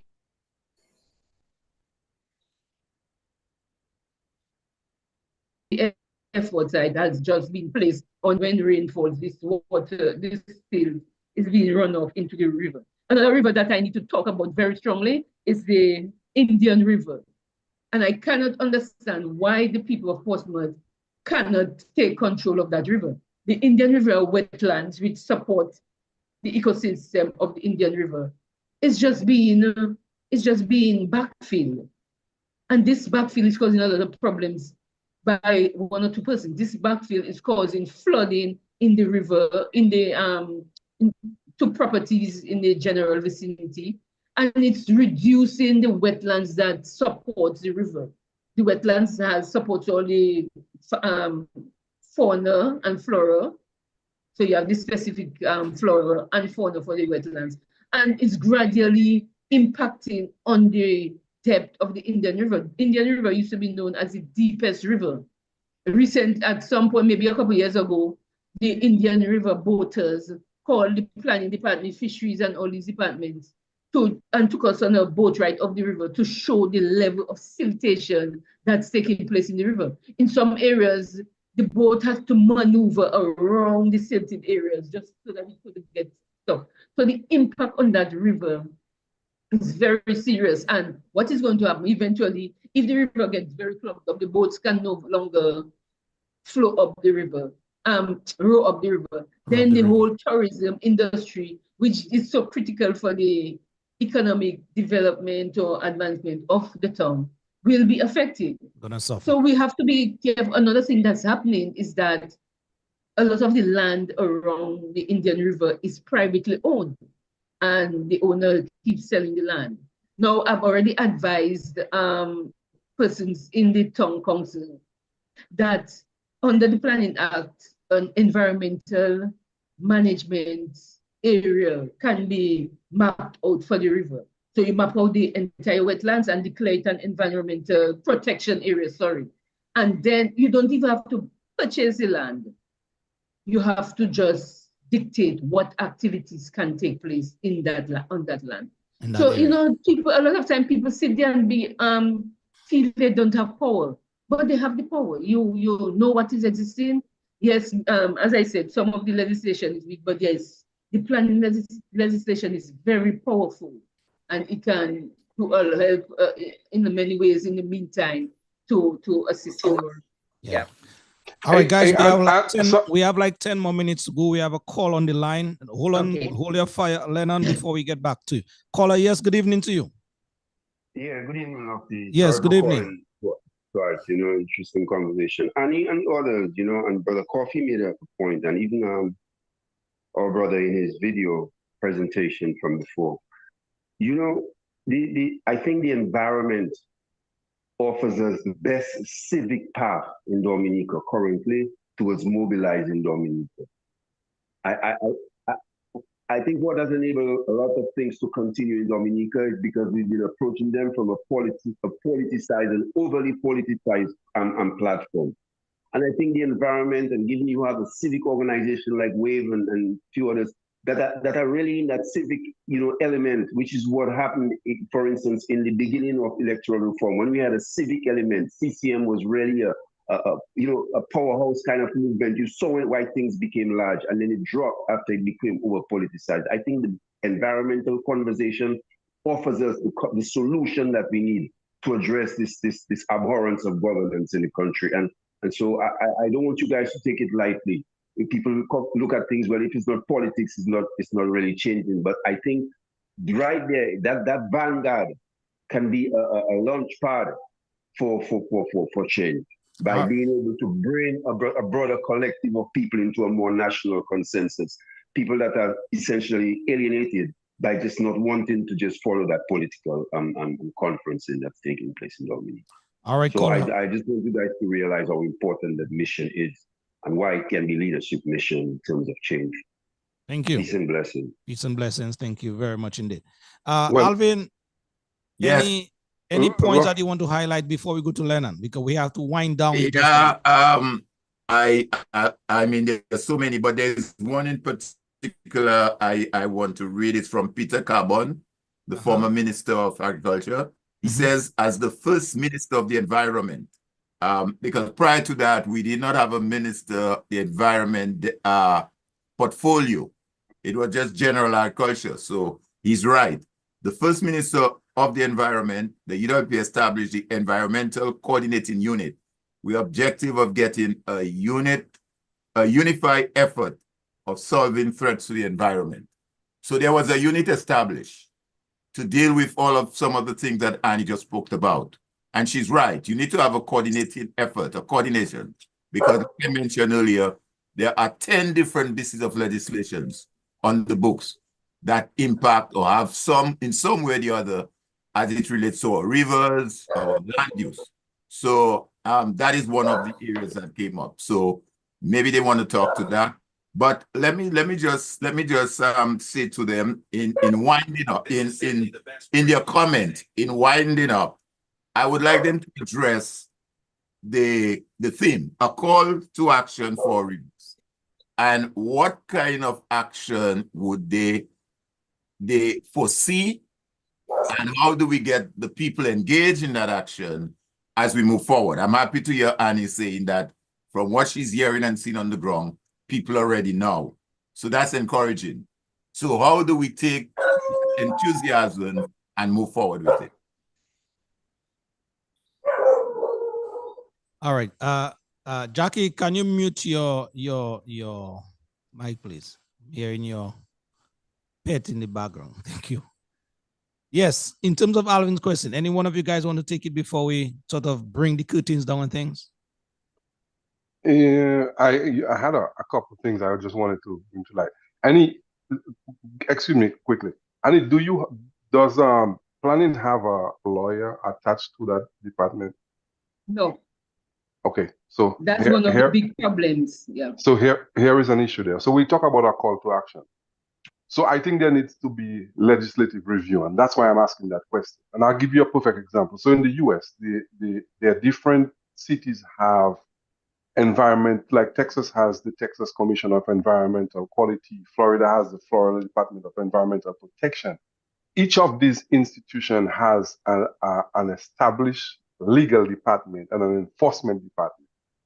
So you cannot what we have done is we have created laws with rules, and there's no mechanism for enforcing this. So the legal department would be the one who's filing injunctions if there are companies or businesses who are not who are violating the laws. So planning doesn't have a lawyer. So therefore, it's up to the people, which is wrong. That should not happen. So that's an opportunity for our people to go to parliament or enforce parliament to amend the rules so that organizations or departments like the Ministry of Planning, the Ministry of Forestry, have a legal department or a lawyer attached to them that can file the injunction. Because what is happening, Lofty, the action we really need to take to get our government to work has to come. And what I've heard, oh, we don't have money to take it to court. We don't have money. It's an economic issue. You see what I'm saying? So therefore, we are spinning in top because without going through the courts is anarchy. What else are we going to do if we do not have redress for solving our disputes in court? That means people have to start blocking roads and sending a strong message. We have written letters to the Ministry of Environmental as we've, and these folks have the government has in some of its document, it's whatever the case for the environment, and they say one thing, but the action is different.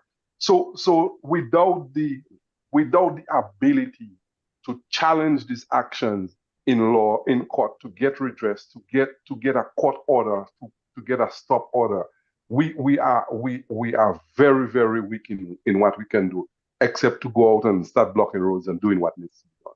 And that is the issue we've had. So we need to have legislative review. We need to have updates to our environmental laws, our laws that govern us, planning and forestry and whatever it is. And we need to have the active participation of people by understanding the importance of rivers.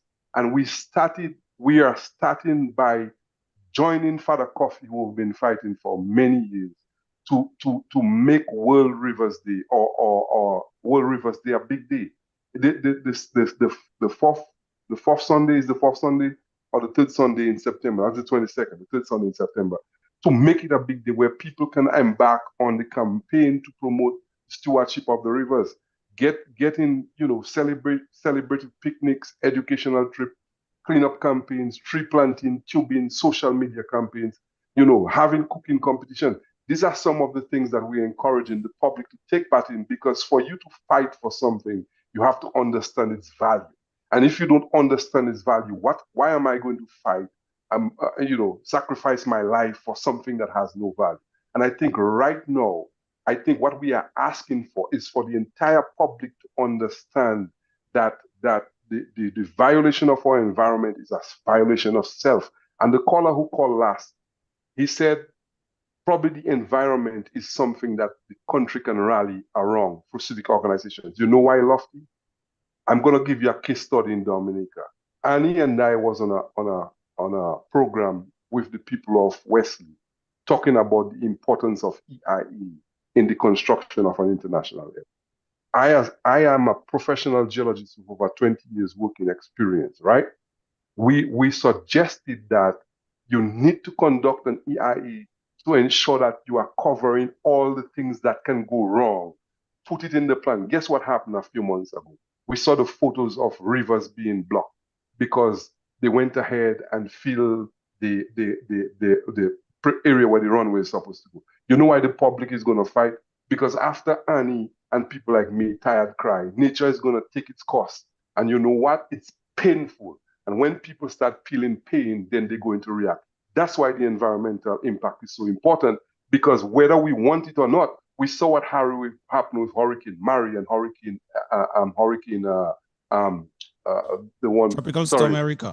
Tropical Storm Erica. We saw over 100 people got killed because our drainage systems were messed up. And when people start getting affected, then they will understand that they have to act. And what we are saying is, before we get to that point, let's do something now. All right, indeed. Very, very good way on ending here. Folks, it is 8 o'clock, and so we are on borrowed time now, as it were. Very, very interesting conversation. Very informative, I must say. But you know, as I say, when good things are happening, then time flies. So let us just go around the table now, as it were, and get you guys final or parting comments. Okay, so I just wanted to say that, you know, I'm totally in support of what Lennon said, that it's only when people feel the pain they can they will move. So in response to Alvin, I think we have started the work. We are starting to, although it's slow, but we are starting to heighten people awareness. There's this guy from a particular village, which I didn't call, who called me and said, you know, he's so saddened to see how his river is right now. And the main reason is because there's a quarry in that river, in Kolihu. This quarry has been there for years. I remember, I'll just give a little history. When the developer, the initial developer, was going to start the quarry, I was even planning at that time. The planning department went to them to tell them about the disastrous impact that quarry would have on them. And you know what happened? They ran the planning officers with cutlasses. And today they are suffering, they are crying. So that's why when we environmentalists or planning people, the Dominicans have to understand when we talk, is because we are trained to see into the future.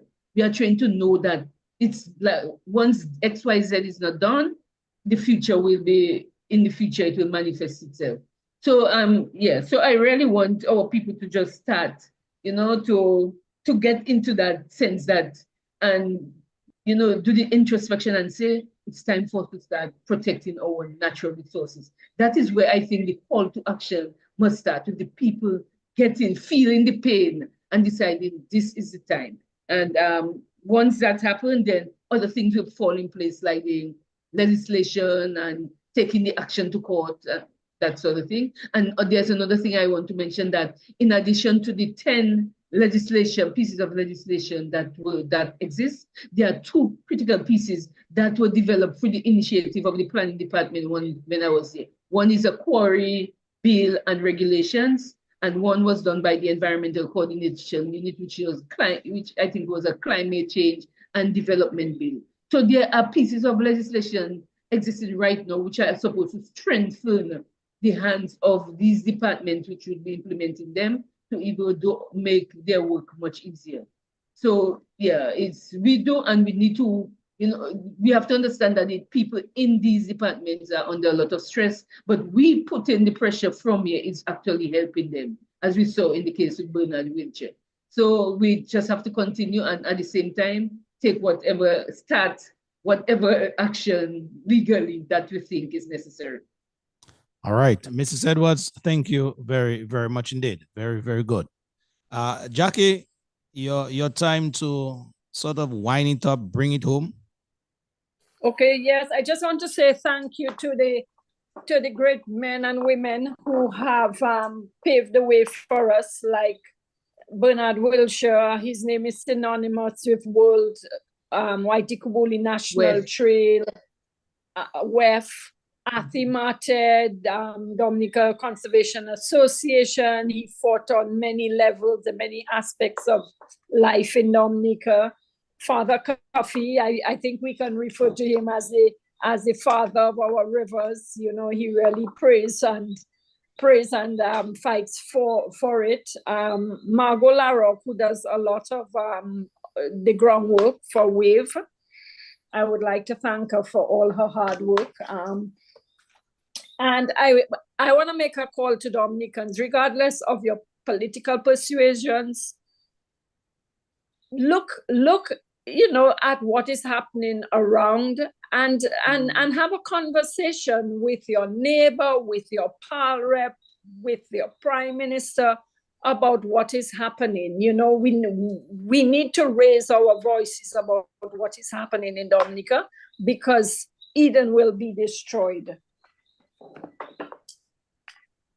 Indeed. Ms. Dupini, thank you very, very much indeed for you being here with us tonight and basically doing justice to the subject matter at hand. Thank you.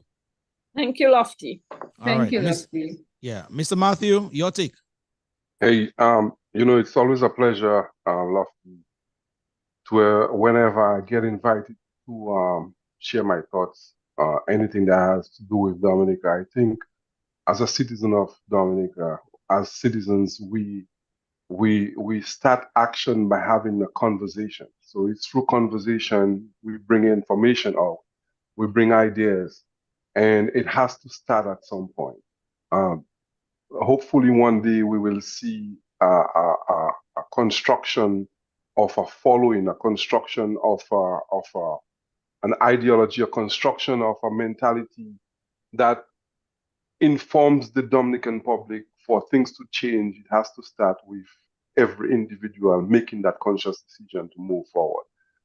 If we continue fighting ourselves, we will get absolutely nowhere. One thing I am certain that Mother Nature doesn't give a rat's about what political leanings you have. When our rivers are destroyed, when hurricane pass, it doesn't go from one house to the next to see who you vote for. When we have our environment being destroyed, we all are going to pay a price for it. So at the end of the day, I think as a country, we have to cherish what we have, love what we have, and the way we can do that is by being active advocates for those things that we love. That's our rivers, our environment, our people, our flora and fauna, and our natural habitat. So I will continue to participate in whatever way I can, because I think that's the best we can do to advance our cause in Dominica as we call for action for our rivers and a betterment of our society. Indeed. Mr. Matthew, thank you very much indeed to you as well and your rest of your team from WIV. Job well done indeed. Thank you. All right. Yeah. Alvin Thomas. Yeah. Well, let me join you on to wind down. Let me just say thank you to Jackie, Annie, and Len for their contribution this evening. I think there was quite a bit of information that was disseminated. And yeah, Len is correct. The conversation, the action has to start with a conversation. But I am always optimistic that that the good days are there to come if we take the action we're supposed to take. We must always remain optimistic and positive, notwithstanding the challenges. Yes, there are tremendous challenges ahead of us. But I think as a people, we can overcome and take on some of these challenges. It requires an engagement from all of us. And I'm indeed pleased to hear the president of WIV tonight say that she believes people are ready now. A call for action. People are ready now. So I'm going to take her up on that and WIV. And I want to really thank them for the work that they're doing on the ground as a foot soldiers. I know Jackie mentioned a few persons, but I also want to mention Henry Shillingford. I know he too was very much involved in this thing. Henry was a guy we know that got arrested for Dominica already, a one-man protest, taking action in whatever way he can. So I definitely want to mention him. And of course, let us engage the young people. That's important, yeah? They're the future. Most of us on the panel, I mean, we might be here for a little while, but you know, we have served and we're there and we'll continue to serve. But I think we have to sensitize our young people. So I would encourage WIV to do that. And just to say thank you guys. And some folks on the feed have said they want the part 2. So definitely we'll be coming back for follow-up. Possibly just before the World River Day or just after that to see what we have done. So again, thank you on behalf of Civic Vibes and to our many folks who are still there with us.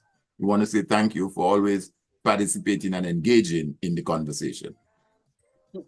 Thank you.